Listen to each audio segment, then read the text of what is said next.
안녕하세요. 말씀 묵상의 이광재 목사입니다. 오늘 146편부터 이제 5편을 저희들이 계속 볼 텐데, 그 동일한 패턴이 할렐루야를 시작해서 할렐루야로 끝나는 그런 시편을 보게 됩니다. 할렐루야, 여호와를 찬양하라 라는 그런 의미가 있죠. 우리가 여호와를 찬양한다는 것 너무나 지극히 당연함에도 불구하고 구체적으로 여호와 하나님의 어느 부분을 찬양해야 하는가, 그리고 왜 여호와 하나님만을 찬양할 수밖에 없는 것인가, 이런 부분들을 오늘 우리가 시편 5편을 통해서 구체적으로 깨닫고 또 마음속에 은혜를 통해서 우리의 삶 속에, 우리의 가슴 속에 하나님을 찬양하는 삶이 계속 이어지는 그런 복된 시간들이 되었으면 합니다. 제가 기도하고 시작하겠습니다. 하나님 감사합니다. 우리의 삶 속에 여러 가지 어려움과 환란이 있지만 여호와를 찬양하는 것이 복이고, 여호와를 찬양할 때 하나님의 놀라우신 통치와 또 은혜와 인자하심을 저희들이 맛볼 수 있다는 것을 깨닫게 하여 주셔서 오늘도 이 말씀 가운데 놀라우신 하나님의 계획하심을 저희들이 바라보도록 인도하여 주시옵소서. 성령님, 저희들을 밝히 깨달을 수 있도록 조명하여 주시옵소서. 감사드리며 예수님의 이름으로 기도드립니다. 아멘. 자, 146편 1절부터 10절 말씀까지 봉독해 드리도록 하겠습니다. 할렐루야, 내 영혼아 여호와를 찬양하라.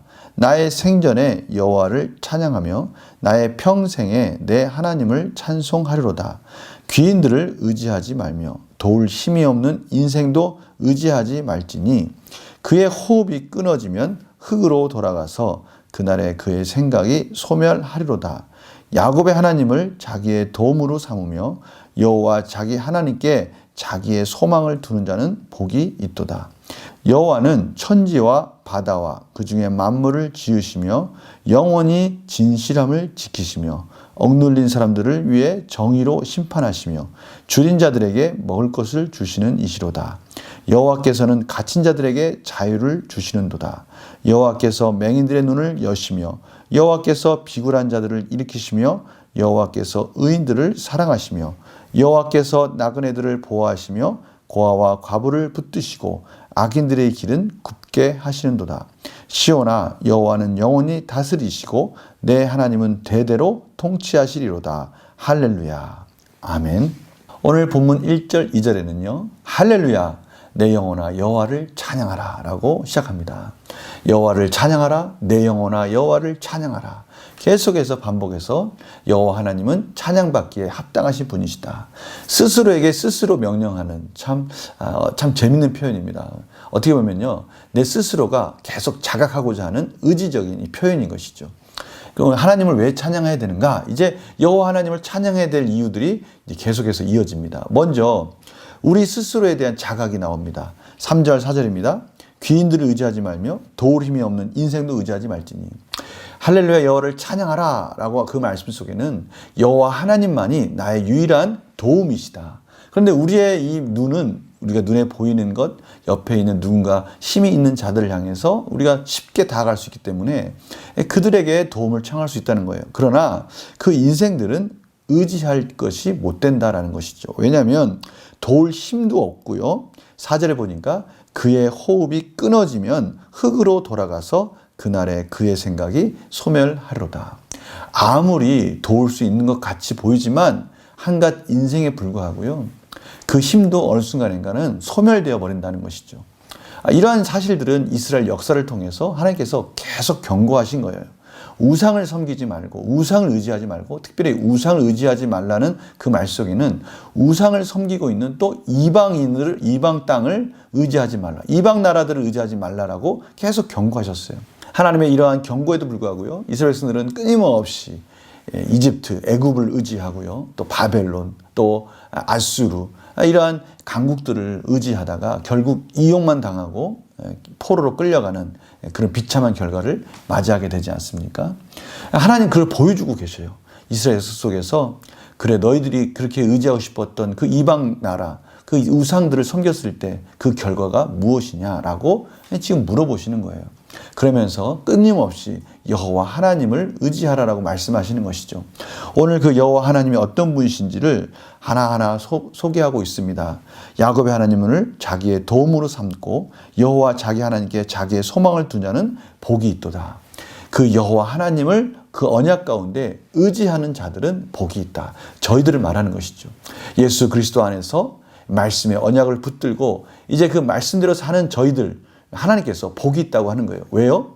인생에 소멸되어지고 지나가는 힘이 없는 인생들을 의지하는 것이 아니라 여호와 하나님을 의지하고 그 하나님께 매달릴 수 있으니 이것이 복이 있다는 것입니다. 6절부터 이제 그 하나님이 구체적으로 우리 삶 속에서 추상적으로 멀리 계시는 분이 아니라 어떻게 개입하시는지를 자세히 설명하고 있습니다. 얼추 제가 세어보니까 한 9가지 정도 되는데요. 한 가지씩 짧게 한번 보겠습니다. 첫 번째는 그 하나님은 천지와 만물을, 이 천지 만물을 창조하신 분이시다. 창조주 하나님이시라는 것이죠. 저희들을 가장 잘 도우실 수 있는 분은 이 천지 만물을 창조하신 하나님 아니겠습니까? 그런데 그 하나님이 어떤 분이신가? 두 번째는요. 영원히 진실함을 지키신다. 이 진실함은 뭐라고 그랬습니까? 믿음이에요, 믿음. 그러니까 하나님과 저희들과의 맺은 그 언약을 하나님께서 깨지지 않는, 실패하지 않는 사랑과 믿음으로 끝까지 책임져 주실 수 있는 분이시다라고 말씀하시는 겁니다. 또한 7절에 보니까요. 억눌린 사람들을 위해 정의로 심판하시고 하나님께서는 억울하고 참으로 핍박 가운데 힘센 자들로부터 억울하게 억눌린 자들을 정의로 심판하시는 분이시다라는 겁니다. 여기서 보니까요. 이 억눌린 사람들하고 아주 유사한 단어가 있는데 이게 성경에서 좀 잘못 해석된 부분이기도 합니다. 8절에 보니까요. 비굴한 자들을 일으키시며 이 비굴하다는 말 이게 자칫 잘못하면 참 어떻게 보면 악인들의 모습일 수도 있잖아요. 그러나 이것은 절대 그런 모습이 아니라 의인들이 오늘 말씀 7절인 것처럼 억눌린 상태를 말하는 겁니다. 참으로 힘센 자들에게 억눌린 자 참으로 비참하게 낮아져서 엎드려 있을 수밖에 없는 그러한 상태에 있는 자들을 말하는 거예요. 그러한 자들도 하나님께서는 일으켜 주시는 분이시고 또 의인들을 사랑하시고 또 오늘 보니까요. 먹을 것을 주시는 이시다. 우리가 굶주리지 않도록 의식주를 또 해결해 주시는 분이시다. 또 갇힌 자들에게 자유를 주시는 분이시다. 오늘 이 내용들 쭉 보니까요. 또 9절에 보니까요. 나그네들을 보호하시며 고아와 과부를 붙드시고 나그네, 고아, 과부 우리의 삶 속에서 가장 참으로 도움을 못 받는 그러한 계층의 사람들입니다. 그러한 자들을 표현할 때 저희들은 고아와 과부 또 나그네 의지할 곳이 없는 것이죠. 정처 없이 떠돌아다니는 사람들입니다. 이러한 자들도 하나님께서 잊지 않고 보호해 주시겠다. 붙들어 주시겠다라고 말씀하시는 거예요. 그러나 악인들의 길은 굽게 하시는도다. 악인들은요. 그들은 하나님께서 외면하시기 때문에 그들은 그들의 갈 길을 가도록 내버려 두시는 겁니다. 이것이 하나님의 뜻인 것이죠. 이 여호와 하나님, 그 하나님이 10절에 보니까요. 영원히 다스리시는 우리들의 왕이 되신다라고 고백하면서 할렐루야 여호와를 찬양하라 라고 그렇게 마무리 짓고 있습니다. 오늘 그 하나님이 어떤 분이신지를 쭉 설명하는 부분을 보니까요. 거기에 안 걸리는 부분이 없어요. 우리 인생 속에 거기에 다 포함이 되어 있습니다. 그 하나님, 우리의 삶의 순간순간에 우리의 도움이 되시는 여호와 하나님, 그분을 의지할 수 있고 그분에게 나와서 기도함으로 말미암아 간구할 수 있고 기대하며 그 믿음 가운데 나아갈 수 있다는 것, 이것이 저희들에게 참으로 복이다라는 것을 오늘 말씀하시면서 할렐루야, 그분을 찬양해야 된다, 찬양받기에 합당하신 분이시다라고 그렇게 오늘 시편 기자가 고백하고 있습니다. 이 고백은 저희들의 고백이기도 하지요. 우리 문제를 한번 풀어보겠습니다. 시인은 무엇을 어떤 이유로 의지하지 말라고 합니까? 오늘 보니까 인생들을 의지하지 말라는 거예요. 그래서 귀인들, 좀 힘이 있는 것 같고 좀 높은 자리에 있는 것 같고 이런 사람들 때로는 우리 도와줄 수 있는 것 같잖아요. 흔히 우리가 표현하기를 나는 백이 있어. 사람의 백은 오늘 모습 보니까요. 도울 힘이 없다는 거예요. 실질적으로 우리를 도울 수 없고요. 또 호흡이 끊어지고 또 그 모든 것들은 결국 흙으로 돌아가서 그 모든 것들이 소멸된다라는 것입니다.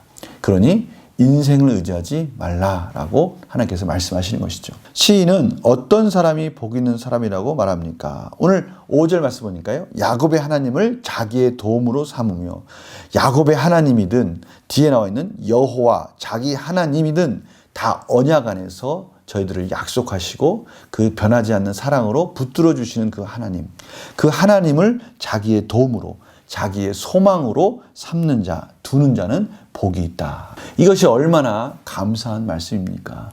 세상 사람들, 썩어져 가는 것들, 아니 인간의 마음들은 수시로 변하지 않습니까? 무엇을 의지할 수 있겠습니까? 무엇이 진정한 저희들이 의지할 수 있는, 정말 비빌 수 있는 언덕이 되겠습니까? 여호와 하나님, 영원히 말씀 안에서 그 약속을, 말씀의 약속을 변치 아니하시고 신실하심과 진실하심과 인자하심으로 붙들어 주시는 그 하나님을 믿음의 대상으로 삼고 그 하나님께 매달리며 기도하는 자, 저희들, 바닥나지 않는 소망, 실패하지 않는 소망, 그 소망을 붙들고 있는 저희들이 복이 있는 사람들이다라고 지금 말씀하고 있는 것이죠. 이러니 하나님을 찬양하지 않을 수 없는 것입니다. 영광 국상 볼까요? 시인은 왜 인생의 유한함을 하나님의 무한하심과 비교합니까? 이게 당연합니다. 저희들이 어떤 존재인지를 알면 알수록 저희들은 하나님의 그 높으신 위대하심과 그 통치하심을 의지하지 않을 수밖에 없는 겁니다. 저희들의 존재를 알고요. 저희들의 연약함을 알고요. 저희들이 얼마나 참으로 안개와 같은 인생, 흙으로 돌아갈 수밖에 없는, 참으로 이 세상에서 아무 의미 없이 살 수밖에 없는 그런 존재들을 하나님께서, 그 창조주 하나님께서 저희들을 구원하시고 의미를 주시고 목적을 주시고 끝까지 책임져 주시겠다고 하시는 이 말씀이 그 간격이 넓고 넓으면 넓을수록 그 안에 풍성하신 하나님의 은혜가 채워지는 것들을 저희들이 경험하게 됩니다. 참으로 말씀 안에서 말씀을 보면 볼수록 이 두 간격이 너무나 크다는 걸 알 수 있어요.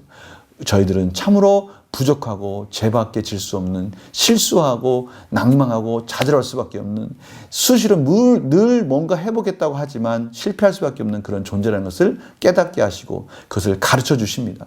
그런데 그 뒤에 저희들의 이 연약함과 상관없이 변함없이 신실하게 저희들을 붙들어 주시고 이끄시는 그 하나님의 넓은 사랑, 그 사랑이 은혜로 저희들을 덮고 있다는 것을 저희들이 깨닫게 되는 것이죠. 바로 이러한 부분, 이러한 대조들이 성경에서 계속 이어지면서 저희들을 깨닫도록 인도하고 계시다는 것을 저희들이 알 수가 있습니다. 그래서 느낀 점 보면요. 하나님을 의지하는 자는 영원한 하나님의 통찰에 살게 된다는 사실에서 무엇을 느낍니까? 이것은 우리가 그렇게 살고 싶어서 사는 것이 아니죠. 하나님이 저희들에게 말씀을 주셨고요. 예수 그리스도로 말미암아 이제는 그 은혜로 성령님 안에서 그 말씀을 따라가는 자들이 된 것입니다. 이것을 다른 말로 한다면요. 하나님을 의지한다. 하나님의 백성이 되었다. 이 말은 또 하나님 나라, 하나님의 말씀, 그 법 아래서 하나님께 순종한 자로 살게 되었다라는 것을 말씀하는 것이죠. 하나님의 통치를 받는 자들이 되었다는 것입니다. 또 다른 말로 한다면 하나님이 끝까지, 인생의 마지막까지, 아니 영원히 책임져 주는 그의 백성이 되었다는 것이죠. 그래서 저는 오늘 말씀을 마무리하면서 결단과 적용해서 이 하나님의 놀라우신 은혜, 하나님의 소유된 백성, 제사장 나라로서 거룩한 백성으로서 삼아주셔서 하나님을 마음껏 의지하도록 인도해 주시는 그 하나님의 놀라우신 사랑 앞에 다시 한번 무릎 꿇고 하나님께 모든 것을 맡기며 하나님을 의지하는 자로서 나아가기로 결단하게 되었습니다. 성도님들은 어떻습니까?